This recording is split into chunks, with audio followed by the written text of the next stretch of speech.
Bueno, acá le damos la bienvenida al compañero Sergio Guille de la ELAF, que nos va a hablar justamente de la batalla comunicacional, de la guerra de cuarta generación. Bueno, justamente para que nosotros como militantes podamos encarar justamente las redes sociales y que estemos mucho más formados para encarar la militancia de lo que va a ser este año electoral, las redes sociales y demás, lo que va a ser acá Argentina y los casos de cambio en Bolivia. Así que avanzamos con la charla, sin más preámbulos, así que un fuerte aplauso por el compañero.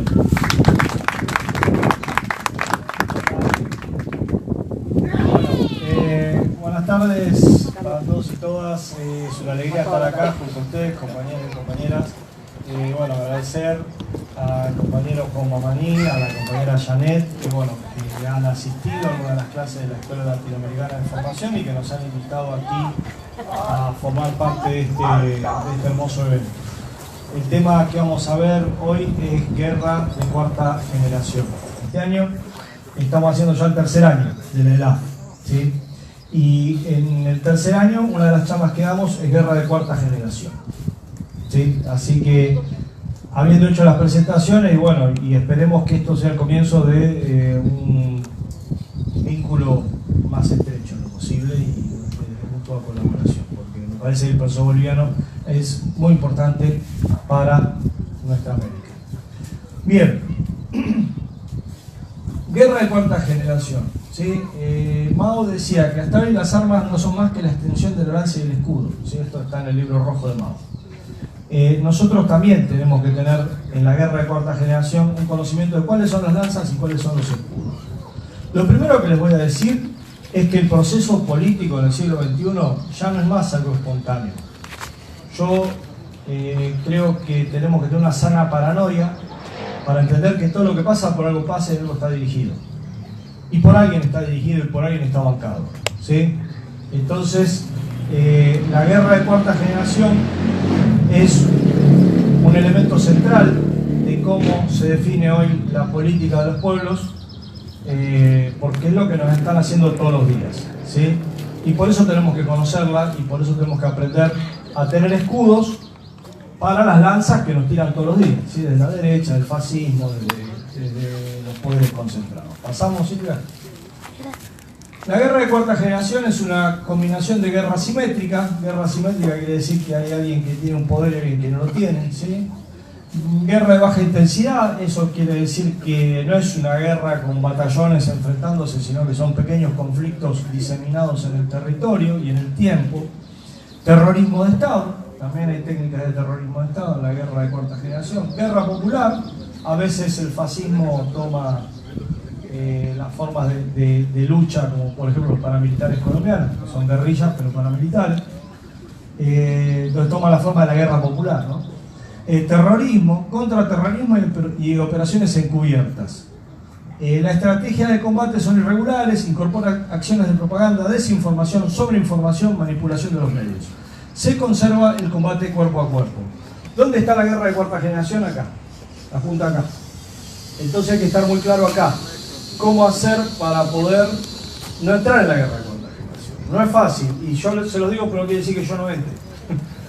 No es que yo la tengo toda clara, ¿sí? O sea, lo que sí tenemos que saber es que apuntan a nuestra mente, que tiene herramientas muy sofisticadas y que nosotros tenemos que conocer por lo pronto un ABC de lo que es la guerra de cuarta generación. Esto lo fue desarrollando un norteamericano, se llama Gene Sharp, y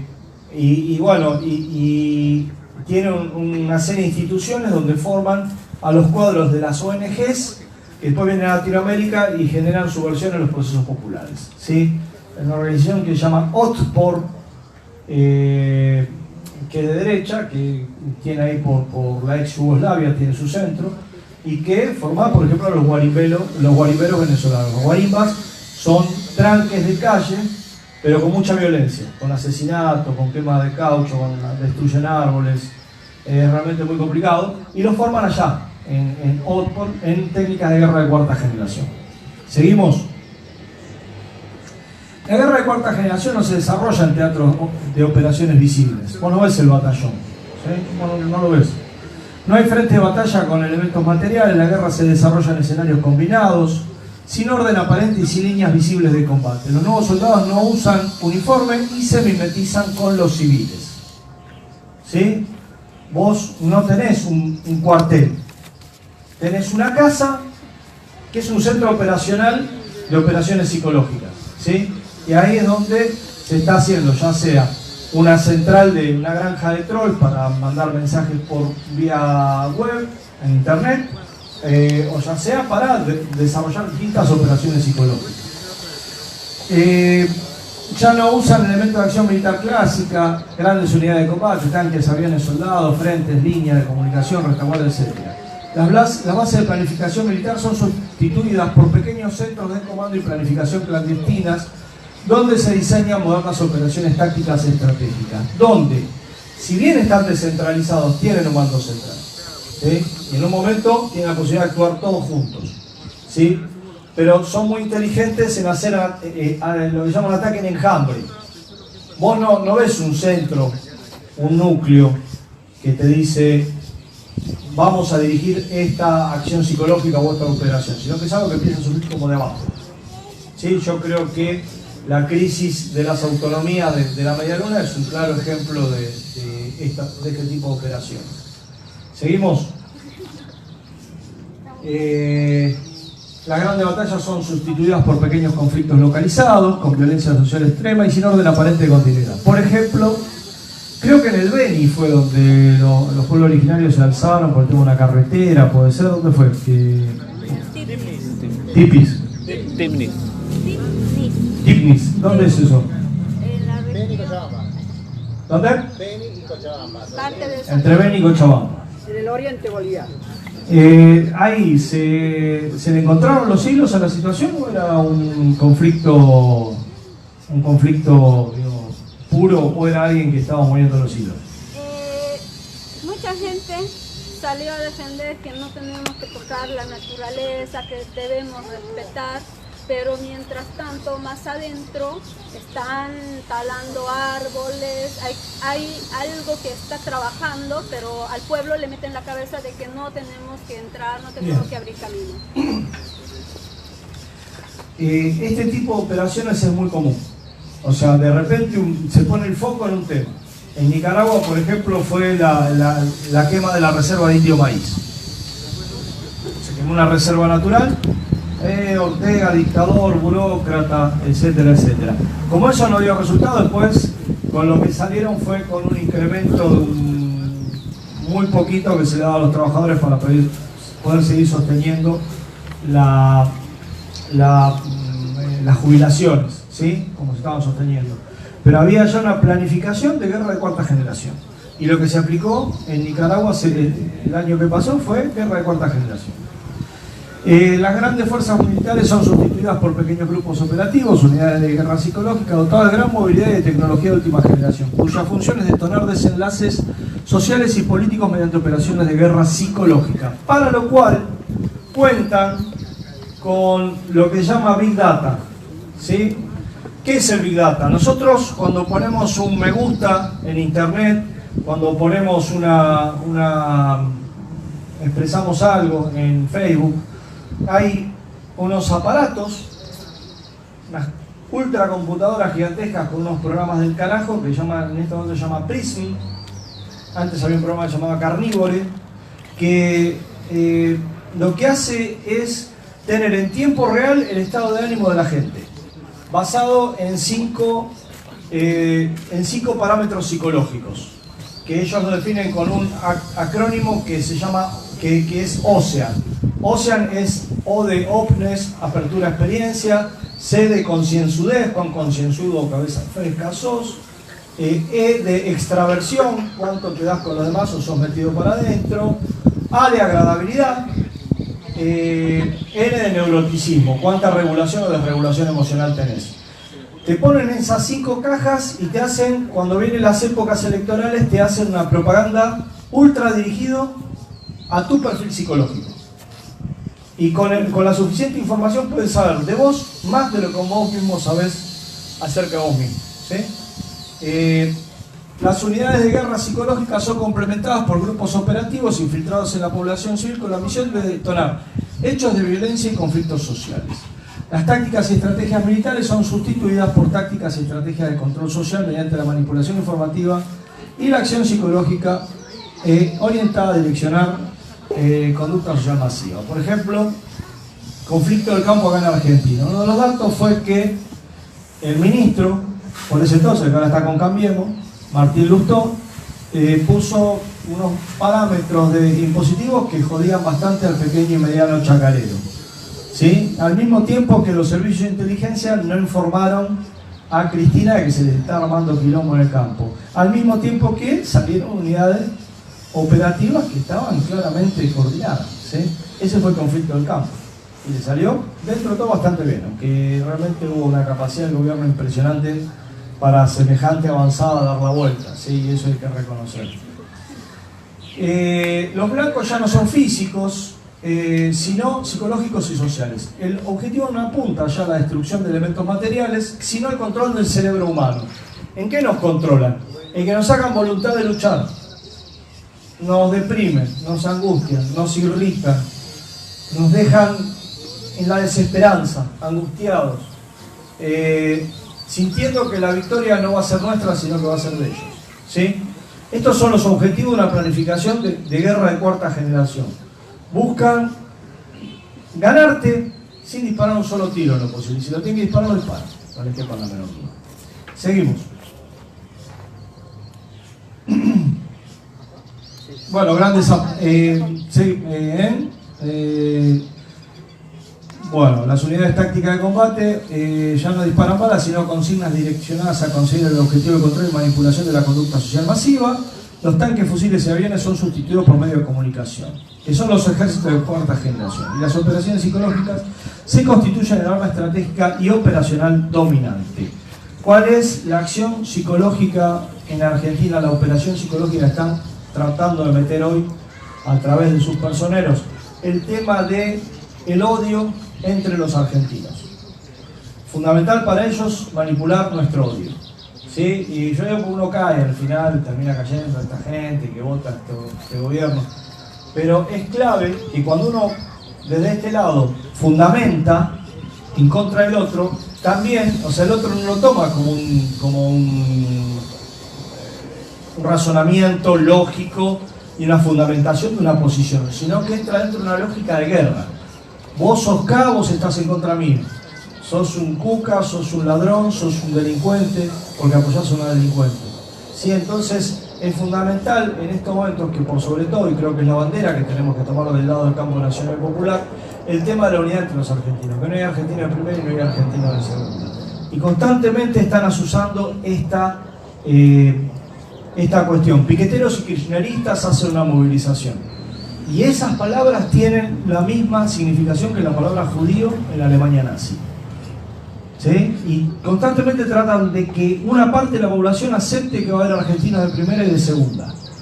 Y que esa parte entienda que todos sus problemas vienen por los argentinos de segunda. La ministra Soledad Acuña, de Educación de la Ciudad de Buenos Aires, diciendo que no tenemos que subsidiar a los fracasados que van a estudiar a la escuela nocturna.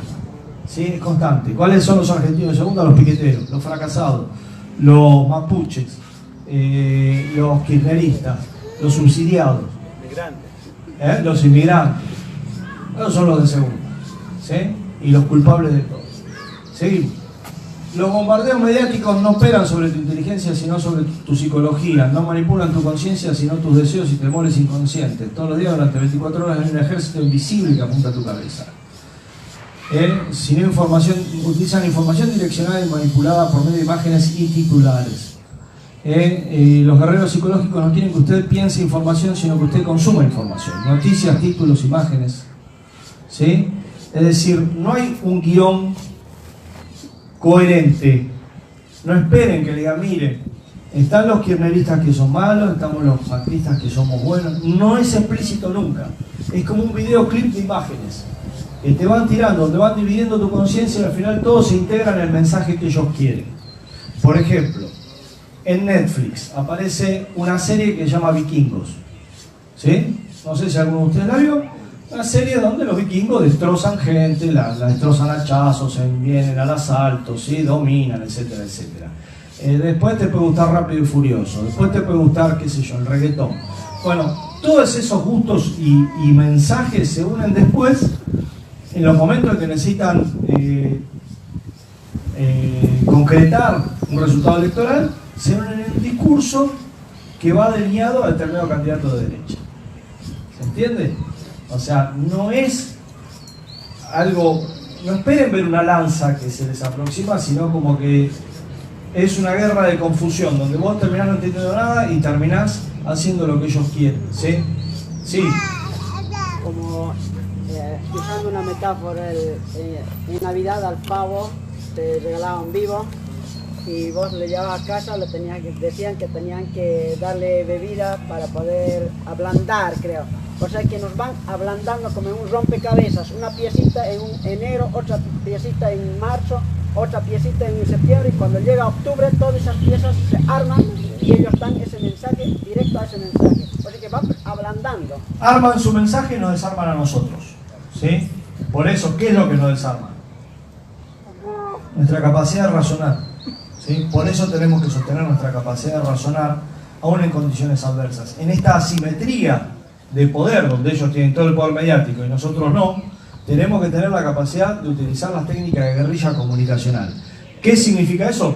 Tomar el mensaje de ellos e intervenirlo y volverlo en su contra. Cuando ellos logran instalar un mensaje, si nosotros lo intervenimos y lo damos vuelta, ese poder de ellos se les vuelve en contra, ¿sí? Cuando su mente se fragmenta con titulares desconectados entre sí, deja de analizar qué, por qué y para qué de cada información y se convierte en consumista de órdenes psicológicas direccionadas a través de consignas, ¿sí? Los titulares y las imágenes son los misiles de última generación de las grandes cadenas mediáticas. Por ejemplo, Ucrania. En Ucrania, un gobierno que no obedecía a los yanquis y metieron a este Poroshenko, a partir del cual se armó toda la guerra en el oriente de Ucrania, que está actualmente en curso en la zona del Donbass. Pero cuando querían mostrar que Ucrania se incendiaba, mostraban imágenes de la plaza del Maidán, la plaza de Ucrania, quemándose constantemente. Entonces parecía que toda Ucrania se quemaba, era la imagen que necesitaba. En Venezuela, por ejemplo, se cobraba $100, creo que era, una foto de un guardia nacional de Venezuela atacando a un manifestante. Entonces, ¿qué hacían? Constantes provocaciones. Le tiraban orina en la cara a los guardias nacionales. Los guardias nacionales tienen un orden muy fuerte de resistir. Ahora, yo estuve en el 2014 en Venezuela cuando fueron las guarimbas. Yo se los puedo asegurar que todas las guarimbas estaban en las zonas ricas de Venezuela. Las zonas de población rica eran donde estaban las guarimbas. Y estaban al lado de los shopping. Y les iba a proveer de bebidas gaseosas el camión de Pepsi Cola. Imagínense si un movimiento popular va a tener eso. E ir a comer al patio de comida del shopping para después seguir guarimbeando. Eso no existe. Pero imagínense acá, es como si dijéramos, están guarimbeando en Nordelta, en San Isidro, en qué sé yo, en Barrio Norte. Están cortando calle. ¿Entiendes? Nosotros sabemos dónde están haciéndolo. Bueno, en Venezuela se hacían eso. En el este de Caracas, en el barrio de las Casas Bote, era como Miami. Eso. Ahora ahí era donde estaban, en Lechería, en Caudales, en zonas riquísimas de Venezuela, era donde estaban haciendo los guarimbas. ¿Seguimos? El campo de batalla de la guerra de cuarta generación, la mente humana. Sí, seguimos. Bueno, fundamental saber qué manipula nuestras emociones. Exquisito. ¿Esto es jugo de? Canela. Muy bien. ¿Canela? No, me parece que no. ¿Cuál? ¿Canel? Ah, Pomelo. pensé que Ah, no. le digo. Esto sí me gustó, digo, ¿no? No. Pará.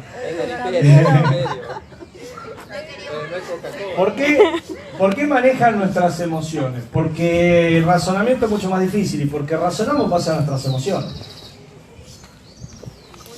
O sea, el neuromarketing está establecido que antes de que nosotros pensemos qué es lo que vamos a agarrar de la góndola, ya decidió nuestra emoción. Emoción viene del latín emotere, lo que te mueve.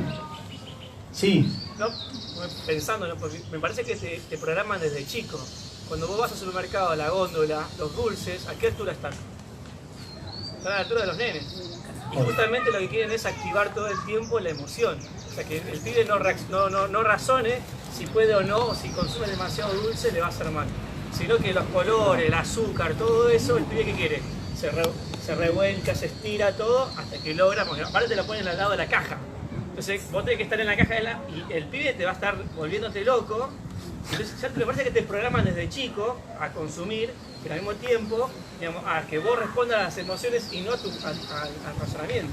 Te condicionan para que cada edad tengas tu propio dulce y te lo ponen en la góndola a la altura que vas teniendo. Cuando sos adolescente, el gel, el corte de pelo, la ropita. Y de anciano, ¿Qué quiere ser pendeviejo? ¿Quiere ser joven? Sí. Se pone manchupín, se pone camisita. ¿Qué hablan, Juan? ¿Qué hablan?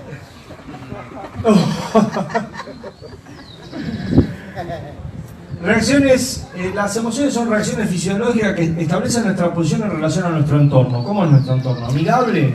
¿No es amigable? ¿Estamos bajo un gobierno popular o vamos a sentirnos más amigables? ¿Estamos de visitante en un gobierno de derecha? ¿Lo vamos a sentir, no vamos a sentir en nuestro lugar?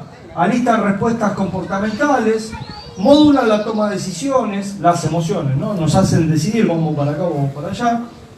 Regulan los procesos de atención y memoria. Es decir, ¿a quién vamos a prestar atención? ¿Vieron cuando la familia viene embarazada?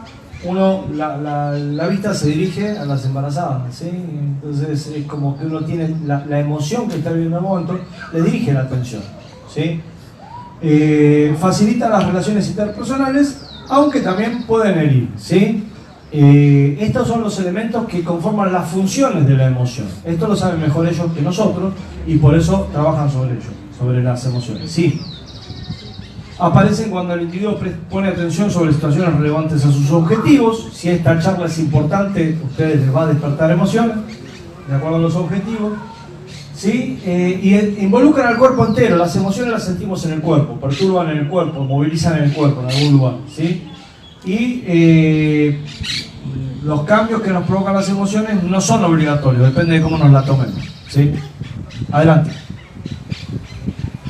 Disociación. Trauma y disociación, es constante el laburo que hace. Hasta 1973 hubo en Estados Unidos unos experimentos que llamaron MK Ultra. Ustedes pueden ver una película con Mel Gibson y Julia Roberts que se llama La Teoría de la Conspiración o La Conspiración. El tipo es un taxista que supuestamente estuvo sometido a los experimentos MK Ultra. ¿Quién eran esos experimentos que hacían los yanquis?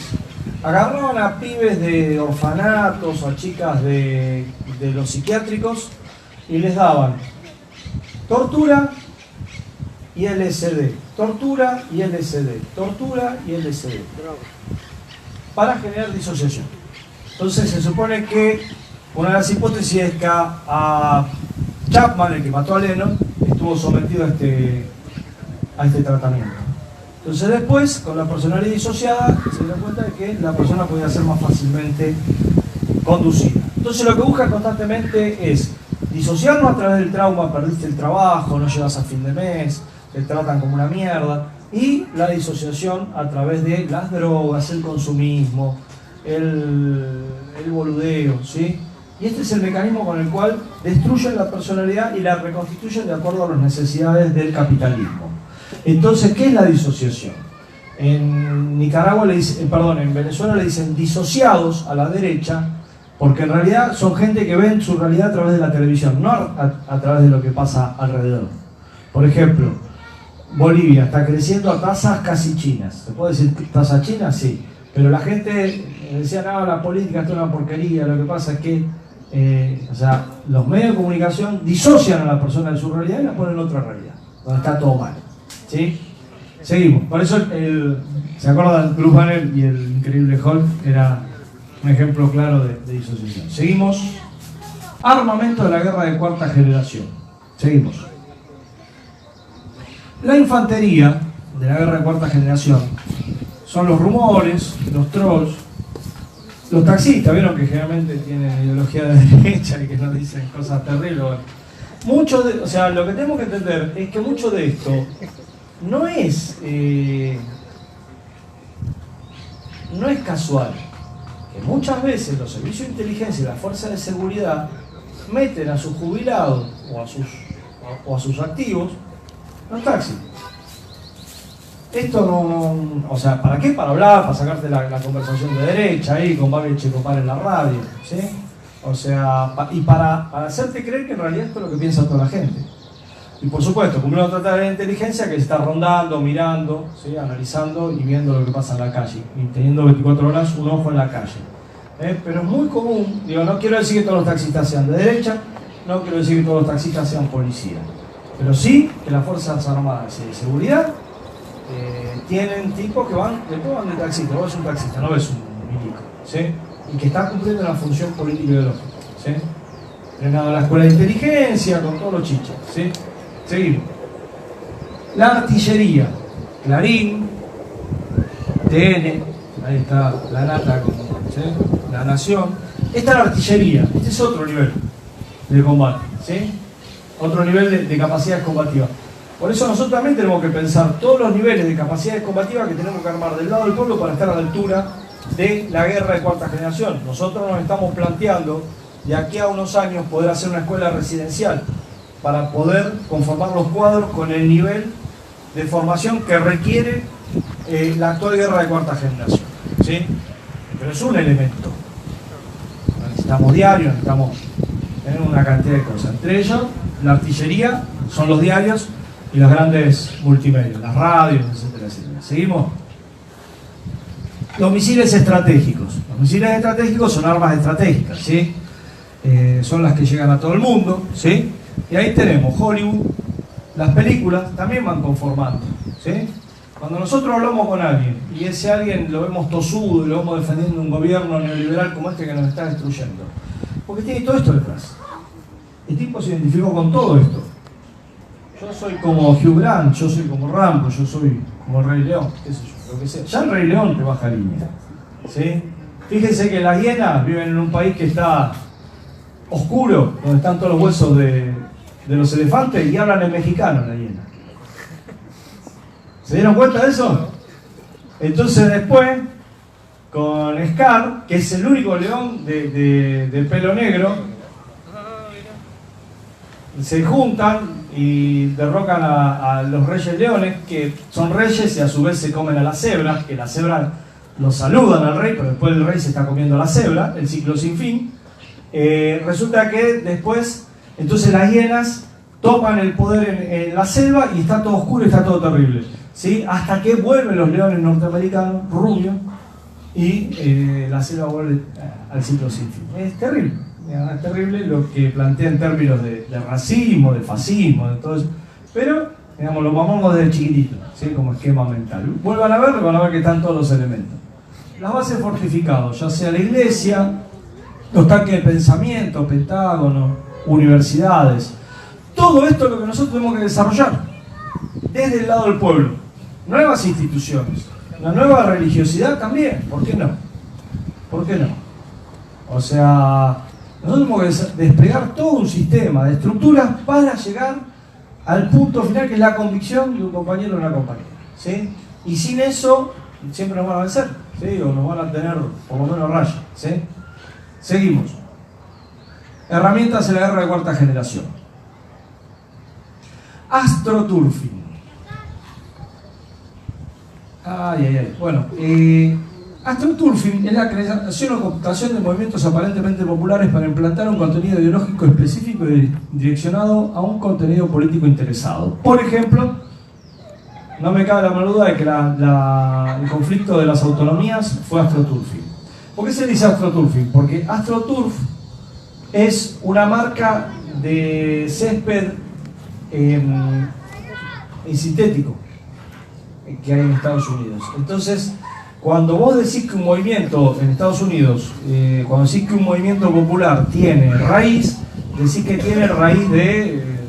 que es un césped con raíz, ¿sí? Y cuando decís que es un movimiento inventado, decís que es astroturfing. Entonces el astroturfer es un intoxicador, es un tipo que va a intoxicar determinado movimiento, que tiene guita detrás, que tiene ONGs detrás que lo están bancando, ¿sí? y que va a especificar un contenido direccionado. Yo no sé si aquí hay un compañero, digo, de izquierda trotskista, pero el rol que cumple en Argentina la izquierda, dividiendo el movimiento popular y sacando ese 3% que Macri necesitó para ganar, para mí no me cabe la menor duda de que es astrotufo. ¿Sí? Como no me cabe la menor duda de que en Stipnis también hubo astrotufo.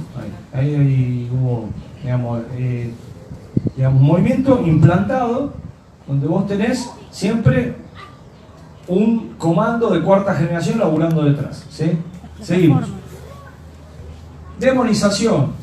Lo contrario es malo, es todo lo malo, ¿sí? Entonces del otro lado está todo lo bueno, ¿sí? Ya no se utiliza la razón. Te voy a ganar, aunque vieron esto de la posverdad, te voy a ganar, ya no importa, digamos, la verdad, sino que importa ganarte, porque te odio tanto, porque me insuflaron tanto odio, que lo que busco es ganarte la discusión, no ver si juntos podemos llegar a una verdad, porque vos ya sos el enemigo. Como dicen acá, estoy mal, pero igual le voto a otro, pero menos a Cristina, aunque me caiga de hambre, dice. Exactamente, no vuelven más. El tipo está muerto de hambre, pero dice no vuelven más. Bueno, pero eso por el trabajo de odio. A ver, imagínense que en la Guerra Civil Española lograron que un montón de campesinos fueran a luchar contra el gobierno del Frente Popular y a favor de Franco. O sea, imagínense en la Alemania nazi cuántos buenos campesinos, alfareros, no sé, carpinteros de los pueblos alemanes lo lograron convertir en soldados nazis, fueron a morir a 7.000 kilómetros de su patria porque iban a tener 10 o 20 esclavos trabajando para ellos, que era lo que les metían en la cabeza. O sea, el poder que tiene el capitalismo de pervertir al ser humano es enorme, digamos, es enorme. Pero bueno, o sea, comparado con eso, que logren esto acá y no es nada, ha logrado cosas peores. ¿Sí? Seguimos.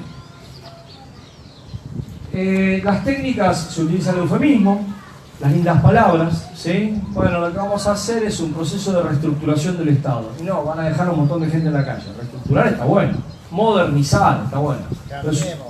Cambiemos. Vamos a cambiar, ¿para dónde vamos a cambiar? Sí, para ahí. Era un eufemismo. Cambio siempre lindo. Misticismo, esto lo utiliza mucho Lacarrió. Vos tirás un mensaje místico. Bueno, acá va a pasar algo que solo Dios sabe, pero que va a ser terrible. ¿Qué estoy diciendo? ¿Se entiende? La interpretación la tengo yo solamente. Soy como una especie de profeta. Y por otro lado, el otro puede entender lo que quiera. Ah, sí, la tiene clara. Sí, eso es lo que yo digo. Acá va a pasar algo terrible. ¿Se entiende? O sea que, digo, Carrió es una mujer que ha sido entrenada por el Departamento de Estado para laburar en guerra de cuarta generación. Hoy los políticos van allá, Guillermo Tolvícer, etcétera, etcétera. Van a Estados Unidos y los preparan para eso. Kidam, cualquiera. Esta estrategia quiere decir cualquiera va y habla y dice determinadas cosas. Entonces aparece un tipo del común y dice determinadas cosas. ¿Sí? En Venezuela se utilizó la estrategia, creo que era de los actores de 3 minutos. Entonces vos estabas en un subte y aparecía uno y decía, a mí me ha pasado esto porque este gobierno de Maduro me ha hecho esto y aquello. Y entonces eso se viralizaba en las redes. O vieron a veces que aparece en WhatsApp, no, miren, dicen que tal cosa y tal otra, así que chicos tengan cuidado con esto y con aquello. Decir, ¿de dónde salió esto? Kida, de la estrategia. ¿Sí? Me parece que... La trafi blanca, que es el momento de campaña, es la trafi blanca. Para que vos no salgas a hacer campaña, no hagas pintadas ni nada, te meten el miedo que hay una trafi que te secuestra y te saca órganos. Entonces es bueno que salir a la noche se pintar, no voy a hacer nada. Sí, esto, la estrategia Kidam es, apunta más a otra cosa. Es como que uno del común habla y dice determinadas cosas. Por ejemplo, el caso de Bloomberg, una estrategia Kidam. ¿Entendés? Bloomberg empieza a hablar y decir acá hay que subir la puntualidad, porque uno del común que sale, emerge y se intenta transformar en voz de todos. Digamos, esa es específicamente la estrategia Kidam. Y la simplificación exagerada. Digamos, tenemos que hacer esto porque si no íbamos a hacer Venezuela. Se robaron todo. Ya está. ¿Seguimos? Propaganda negra. En los 80 había una revista en Argentina que se llamaba El Porteño. El Porteño fue una operación de propaganda negra. Toda la izquierda en los 80 se formó con esta revista. Y esta revista la dirigía Jorge Lanata y la bancaba Gabriel Levinas, que hoy se sabe un cuadro de la Mozart. Y era la que, acá adentro salió una revista que se llamaba Cerdos y Peces, donde a nuestra generación les enseñaban que para ser izquierda y piola te tenías que drogar. Laburo del Departamento de Estado. No les quepa la menor duda. Esto es propaganda negra. O sea, la habilidad de la propaganda negra es entrar en tus matrices de opinión y hacerte creer que el que te está hablando es uno propio. ¿Sí? Digamos, ahí hay que tener mucho cuidado y saber detectarlo, porque son operaciones muy finitas que se hacen. Como por ejemplo, el de CQC, Mario Pergolini es un ejemplo de eso. CQC perfectamente podría entrar dentro de propaganda negra. Como el tipo se pegó a toda la hora del 2001 y yo estoy en contra de todo, pero en realidad tenía una direccionalidad. Y en general nosotros tenemos que entender que si alguien llega a los grandes multimedios, en algún momento se opera para este lado. ¿Sí? En algún momento se opera para este lado. No es fácil llegar ahí y seguir permaneciendo este lado. Víctor Hugo, por ejemplo. Vamos a ver, entonces, esto muy interesante, es un psiquiatra venezolano que va a hablar de la guerra psicológica y los conceptos que va a dar me parece que son muy atinentes a todo lo que estamos hablando.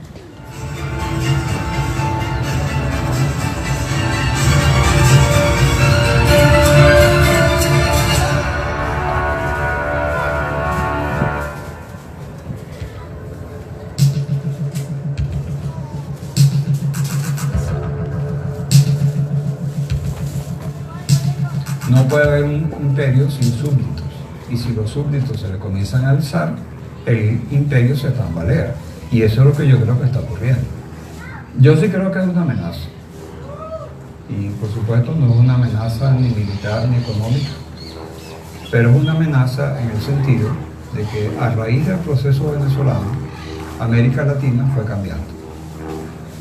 Antes del proceso bolivariano, la única experiencia que había de conquistar un modelo de izquierda electoralmente era Chile, y el aprendizaje que habíamos sacado es que por ahí tampoco se podía porque venía una invasión, venía un golpe de Estado.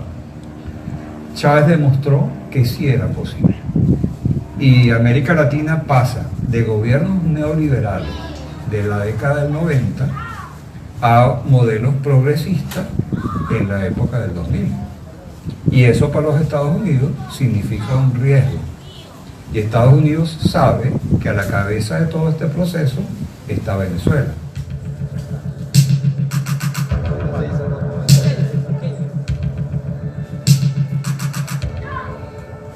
La palabra lo dice, es una guerra dirigida a la mente y es uno de los aspectos de la guerra de cuarta generación.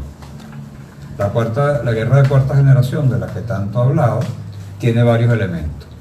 Uno es la militar, en la cual hay una alta tecnología que permite hacer mucho daño sin bajas. El otro es la población civil, que se financia y se alienta para que haga manifestaciones, etc. Y la tercera va dirigida a programar la mente. Entonces, la guerra psicológica es una variante de la programación. Para eso tengo que hablar un poco de la estructura cerebral. ¿Okay? Nuestro cerebro, el cerebro este inmenso que tenemos, es producto de un proceso evolutivo de más de 60 millones de años y es en realidad 3 cerebros. El más pequeñito, que es de este tamaño, un cerebro muy pequeño, es el cerebro que compartimos con los reptiles y en los cuales hay todo lo que se necesita para sobrevivir. Y desde el punto de vista mental, hay las emociones básicas para la supervivencia. La atracción sexual para la supervivencia de la especie, el miedo y la rabia. Y aunque es un cerebro muy pequeño, es sumamente poderoso y cuando toma el control, miedo o rabia, dirige toda la conducta en esas dos direcciones. Sobre ese cerebro mamaliano surge otro cerebro, reptiliano, surge otro cerebro que se llama mammaliano, que es el cerebro de las aves y los mamíferos, que como son de sangre caliente y los hijos nacen incompletos, tienen que tener un periodo en el cual van a estar ligados a sus crías. Entonces se crea todo un sistema cerebral que produce eso, produce la empatía, el afecto, la pertenencia, el amor. Y sobre ese cerebro que se llama mamaliano va a aparecer el neomamaliano, en donde va a aparecer fundamentalmente la razón. La programación va dirigida a los cerebros emocionales. La educación va dirigida al cerebro racional. Cuando a ti te hablan para educarte, te explican las cosas de forma que tú la entiendas y aprendas a través de la razón. La programación no. La programación es estimular los cerebros emocionales. Entonces, por ejemplo, casi toda la propaganda va a estimular sexo o pertenencia, el hogar, el amor, o la sexualidad. Y a la mujer semidesnuda la ponen delante de cualquier cosa, una cerveza, una caja de cigarros, una batería de carro, lo que sea. Pero de esa forma, programan la mente de forma tal que yo veo una batería Duncan y la identifico con una rubia. Absolutamente loco, porque la programación es así. ¿Okay? La guerra psicológica es un tipo de programación, pero que va dirigido a los sentimientos más primarios, miedo y rabia. Y va dirigido a dos públicos. El público que está del lado del programador se le inyecta rabia.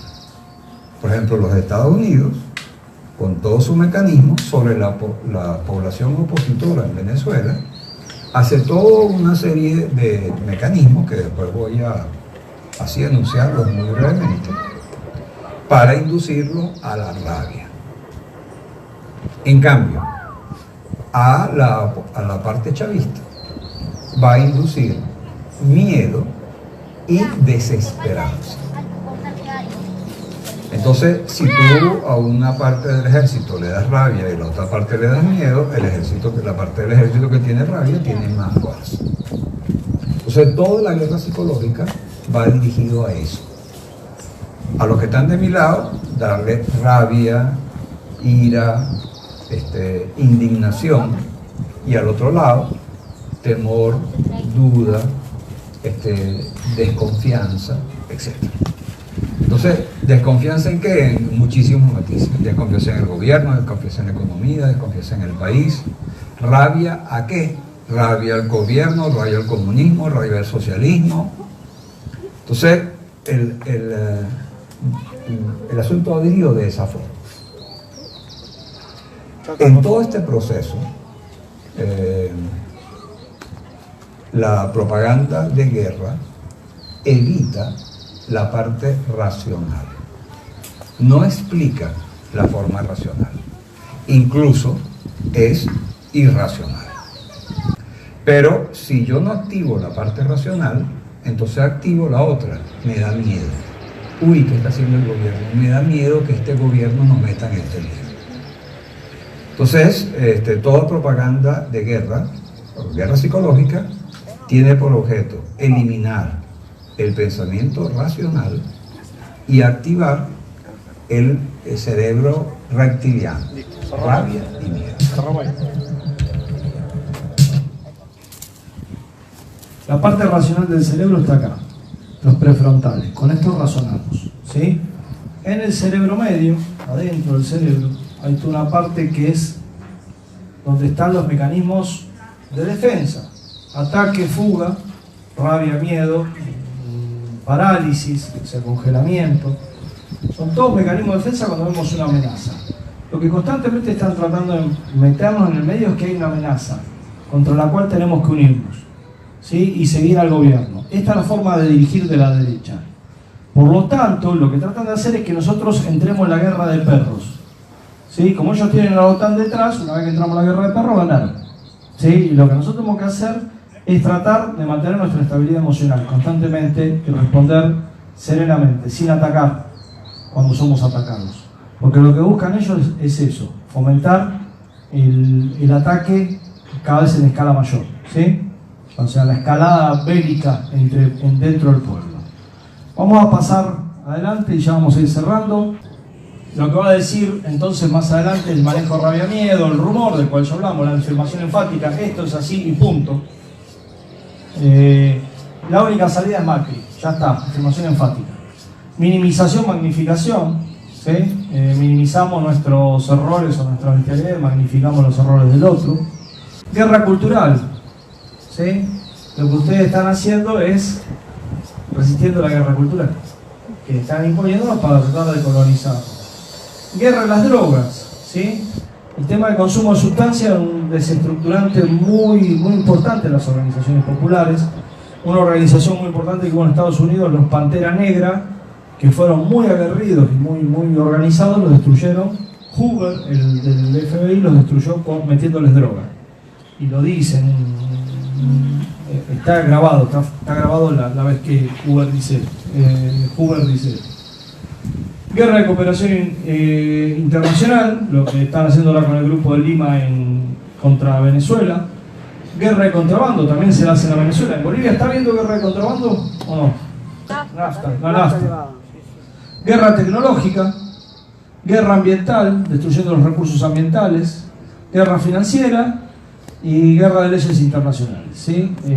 Estos son muchos tipos de guerra y se aplican todos en una estrategia de cuarta generación, ¿sí? Hay que tener mucho cuidado cuando tenés una provocación, como ahora le están haciendo a Venezuela con una nave que empezó a operar en aguas territoriales venezolanas, pero también a Bolivia en cualquier momento se lo pueden llegar a hacer, eso no me cabe la menor duda, y es el comienzo de una con Chile, algún tipo de provocación que quiera hacer Piñera o Brasil, y a partir de ahí una escalada, y a partir de la escalada intervención internacional. ¿Seguimos? Armas en la guerra de cuarta generación. Escuchen con atención. Vieron que yo les dije que las emociones, ahora los vamos a blindar a ustedes. Ustedes van a salir fortalecidos de acá y van a salir con energía y con ganas. Vieron que yo les dije que las emociones las sentimos en todo el cuerpo y que nos manejan. ¿Cuál es la forma de que las emociones no nos manejen? Que nosotros las concienticemos y sepamos lo que nos está pasando en tiempo real. Para eso la práctica de mente plena o mindfulness es vital. Miren, yo les explico lo siguiente. ¿Nunca les pasó que la mente la tienen así y no pueden dormir? Sí. Y están nerviosos y están tensos y se mueven por un lado de la cama y se mueven por otro lado de la cama? Y uno dice, ¿cómo hago para parar mi mente? ¿Sí? Ahí se están riendo. Yo les voy a dar ahora una herramienta para parar la mente. ¿Sí? Nosotros estamos permanentemente en modo acción, viendo qué hay que hacer y haciéndolo. Y yo les voy a enseñar a estar en modo stand. Mindfulness es la técnica basada en experiencia más efectiva para el control del estrés. Y en realidad que los militantes populares podamos controlar el estrés es fundamental para el combate. Y nosotros podemos controlar nuestro estrés. En lugar de estar permanentemente con la cabeza que no nos para, con rumiaciones, podemos parar las rumiaciones, que son constantes, que son agobiantes. Podemos tener un arma para enfrentar la guerra de cuarta generación. Sí. Una cosita, la ceremonia que hicieron al principio, donde se sintieron energizados, va en el mismo sentido, porque te hace conectar con los sentidos del momento. Estas técnicas aplican a eso. Exactamente, la idea es estar presente, momento a momento y de manera intencional, en el aquí y ahora. Lo que más estresa al ser humano es que estamos permanentemente peleándonos con el pasado. Yo le tendría que haber dicho esto, y cómo fue que me dijo esto, y quién carajo se cree que es, y que estás peleando ahora con uno de hace 3 años. O el futuro. ¿Sí? O bien mañana mañana voy a tener que ir al banco, voy a tener que hacer esa cola de mierda que me va a tener ahí como 2 horas ahí bajo el sol. Ya estás, el sol ya te está pegando, ¿entendés? En ese momento. Por más que estás en tu casa, tranquilito, ¿sí? No estás más ahí. La mente te trasladó a ese infierno del futuro que después decís, al final no había nadie, pero te comiste media hora en tu casa pensando en esto, ¿sí? Estar presente aquí y ahora, en tiempo real, sirve para que las piñas de la guerra de cuarta generación no nos entren tan fácilmente. Entonces, cuando ves un mensaje de cuarta generación, decís, a ver qué me está queriendo hacer sentir este, quiere que sienta miedo, no le voy a dar mucho. Este quiere que me agarre bronca. Por ejemplo, te vas a armar diciendo boludeces. Uy, rompería el televisor a cabezazo. No, esto es lo que quieren estos tipos, que yo haga eso. ¿Se entiende? Entonces, yo les voy a hacer una mini práctica de mindfulness y les voy a aconsejar, ya que vamos a ser militantes populares durante toda la vida, que lo incorporen en sus vidas, porque realmente el enemigo apunta a destrozarnos psicológicamente y nosotros tenemos que cubrirnos entre nosotros, compañeros y compañeras, mutuamente en el nivel psicológico para ser combatientes de toda la vida y con mucha energía, con mucha voluntad y con mucha motivación. Entonces, se van a sentar muy cómodos, se van a poner con las piernas descruzadas, con un... así, sin estar duritos, pero con un gesto de acá estoy yo, ¿sí? Sentadito, con la coronilla para arriba, como apuntando al cielo. Y simplemente lo que vamos a hacer es... también lo podemos hacer parado, ¿no? Si querés, no hay problema. Observar la respiración.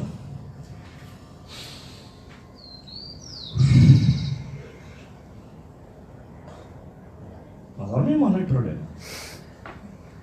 Simplemente observamos la respiración. Y simplemente, si quieren, entrecierran los ojos, pongan las manos de manera simétrica, sobre las rodillas, como quieran. Y observen la respiración. Si algún sonido los distrae, lo observan, lo aceptan y vuelven a concentrarse en la respiración. Y digo inspiro cuando inspiro, y digo expiro cuando expiro mentalmente.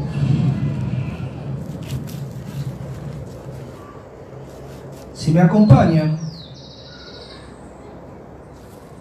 los voy a invitar a que observen cómo la columna de aire pasa por las fosas nasales, dobla por la cavidad nasal, baja, infla los pulmones. Les voy a pedir que observen el breve instante en que los pulmones permanecen inflados. Observen la expiración.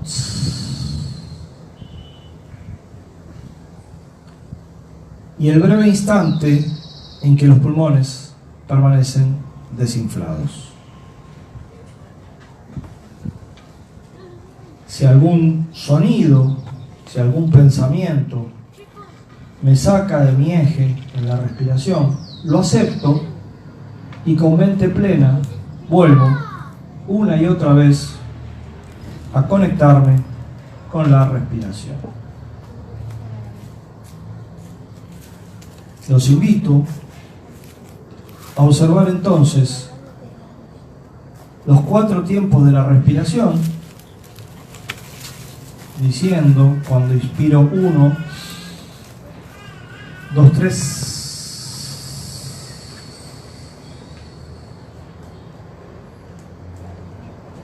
4.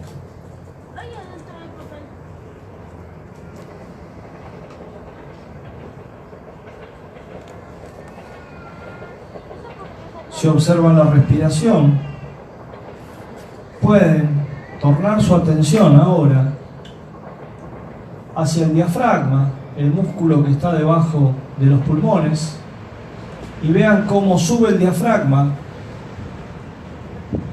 cuando inspiramos y cómo baja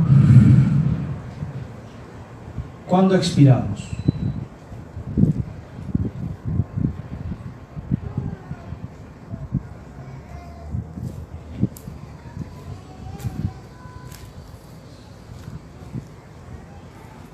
Muy lentamente vamos volviendo aquí.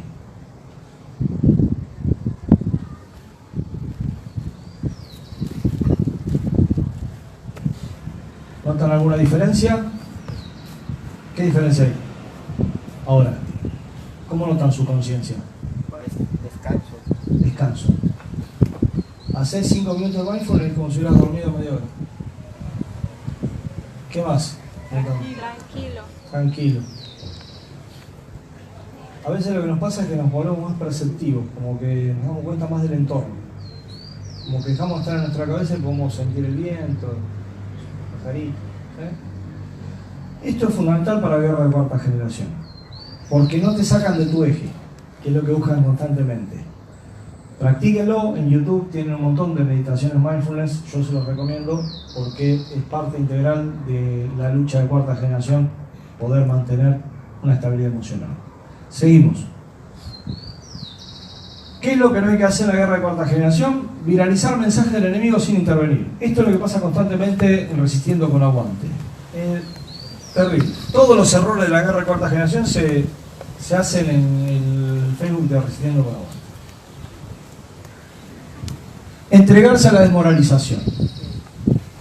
Puedes tener desmoralización, simplemente la observás con mindfulness, decís, tuvo un momento de desmoralización, pero la mente y mi voluntad es lo que sigue dirigiendo. Tengo ganas de romper todo, no actúo las ganas de romper todo. La observo y mi cerebro elige decir, bueno, mirá, yo sé que votaste a Macri porque querías un ¿entiendes? Y empezar a explicar y a razonar con buena onda. Criticar sin propuestas al propio movimiento, hacerlos con propuestas absurdas. Esto también son errores en la guerra de cuarta generación y lo que busca la derecha, ¿no? Seguimos. ¿Cómo enfrentar la guerra de cuarta generación? Conocerla. Ustedes ya tienen un elemento más y seguramente cuando vean mensajes de propaganda ahora van a verlo con el conocimiento que tiene la guerra de cuarta generación. Organización y militancia. Solo no podemos resistir, tenemos que estar organizados y militantes. Formación política ideológica, formación en guerra de cuarta generación, formación en técnica de propaganda. Sostener la motivación. Compañeros, pero si no estamos militando, no vamos a hacer nada. No vamos a motivar a nadie, ¿entiendes? No vamos a desmotivar. ¿Qué es lo que motiva? Vamos para adelante, vamos que podemos, bueno, no nos salió esta, la próxima nos va a salir. Enfrentar los rumores, ¿sí? Dar respuesta. Entonces hay que aprender las técnicas de motivación, porque si no, nos hacemos la guerra de cuarta generación nosotros mismos. Y mentalidad de resistencia. Tengan en cuenta que el enemigo tiene instituciones hace 500 años que viene formando cuadros. Acá, los que nos gobernaron durante 500 años son cuadros que venían de 700 o 1000 años de Europa de formar cadenas de formación de cuadros. Por eso desde la ELAF nosotros nos planteamos una estrategia a larguísimo plazo. O sea, nosotros vamos a formar las universidades y las iglesias de la próxima humanidad. ¿Se entiende? Sentipensantes, humanas, socialistas, revolucionarias. Bueno, es un cambio a largo plazo, ¿sí? Y tengan en cuenta que cuando uno está hablando con un compañero de trabajo y que está craneado por el macrismo, está detrás de él ahí 1200 años de historia de cadena de formación de cuadros. Y por eso la cadena de formación de cuadros para nosotros es un elemento vital, un elemento central. ¿Por qué? Gramsci, decía un marxista italiano, decía que había que darle mucha pelota a cómo había construido los católicos. Y la verdad que sí, los católicos tuvieron 2000 años, no es joda mantener una organización durante 2000 años, tenés que tener mucha preocupación por la formación, y ellos la tuvieron. Bueno, si nosotros tenemos la misma preocupación por la formación, vamos a durar mucho más de 2000 años, vamos a construir esa nueva humanidad que todos queremos. Seguimos entonces. Ya está. Los cortenses. Bueno, muchas gracias.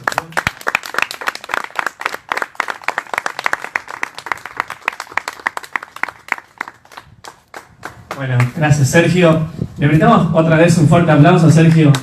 De verdad, ¿querés promocionar? Hombre nuevo, mujer nueva, Sergio Mario Luigi. Siempre eso. Ya te lo compré. Bien, gracias Sergio. Gracias. Y tu compañera de vida, ¿no? Un aplauso también para ella. ¿Cómo te llamas? Silvia. La verdad que lindo ver a una pareja, ¿no? Pareja de compañeros que están los dos motivados en este camino, en esta convicción, ¿no? Que se ponen, porque esto es un camino de vida, no es solamente un momento de coyunturar una elección como nos pasó con Generación Evo, que quizás se formaba el grupo solamente para la selección 2014 y por la convicción de cada uno de nosotros. Hoy ya tenemos casi, vamos por los 5 años. Este año va a ser el 5º año de Generación Evo Argentina y como decía recién Sergio, queremos institucionalizar, ¿no? Queremos más de 2000 años de institución que teníamos que ir pensando de que Generación Evo se instale. Bueno, así que bueno, la verdad es muy contento.